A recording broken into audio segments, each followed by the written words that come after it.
ఈశ్వరానుగ్రహం వల్ల అనేక దోషాల నుంచి విముక్తి పొంది. మరొక ఉత్తరం చూద్దామండి. శారద గారు తెనాల నుంచి రాస్తున్నారు.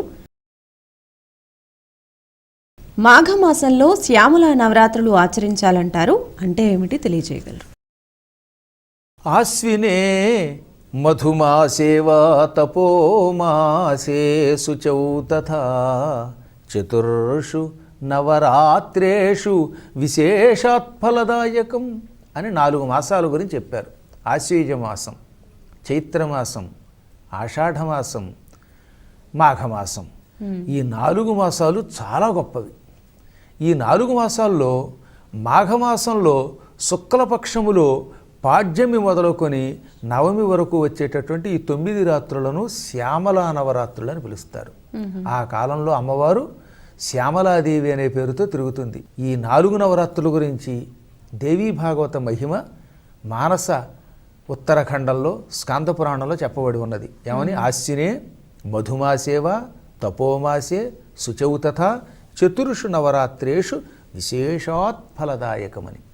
కాబట్టి మాఘమాసంలో వచ్చేటటువంటి నవరాత్రులు ఈ 9 కూడా, మళ్ళీ నవరాత్రులు అన్నాం కానీ ఏ నవరాత్రులు అనే అనుమానం లేకుండా శుక్లపక్షంలో పాడ్యమి మొదలుకొని నవమి వరకు ఉండే ఈ 9 రాత్రులను శ్యామలా నవరాత్రులు అంటారు. అమ్మవారికి చాలా రూపాలు ఉన్నాయి. అందులో ఒక రూపం శ్యామలాదేవి. ఈవిడ ఇంచుమించుగా మరకతమణి ఏ రంగులో ఉంటుందో ఆ రకమైన ఆకుపచ్చ రంగులో ఉంటుంది. మణులలో మరకతమని ఒకటి ఉంటుంది, అటువంటి రంగులో ఉంటుంది. అందుకే కాళిదాసు ఏమన్నాడు శ్యామలా దండకంలో, మాతా మరకత శ్యామా మాతంగీ మధుశాలిని కుర్యాత్ కటాక్షం కళ్యాణి కదంబవనవాసిని అని శ్యామల ఎలా ఉంటుందో ఈ ఒక్క ముక్కలో చెప్పాడు ఆయన.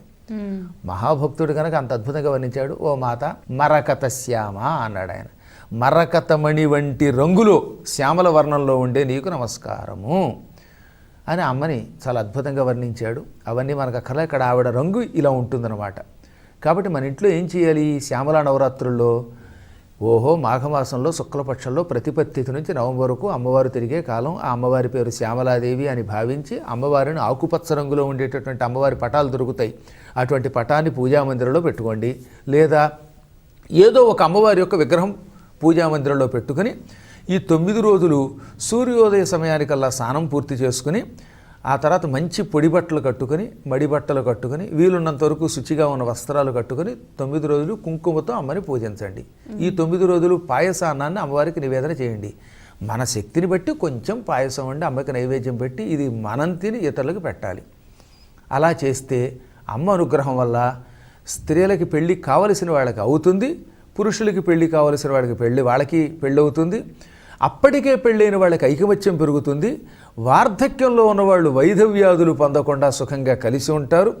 ఇంతెందుకు కుటుంబ వృద్ధిం ధనధాన్య వృద్ధిం అన్నాడు. కుటుంబ వృద్ధి అవుతుంది, ధనధాన్యాల అభివృద్ధి అవుతాయి, భార్యాభర్తల మధ్యలో ఐకమత్యం వస్తుంది, ఇంట్లో అకాల మరణములు ఉండవు. ఇన్ని శుభ ఫలితములు ఈ నవరాత్రులు ఇస్తాయి. మరొక ఉత్తరం చూద్దాం.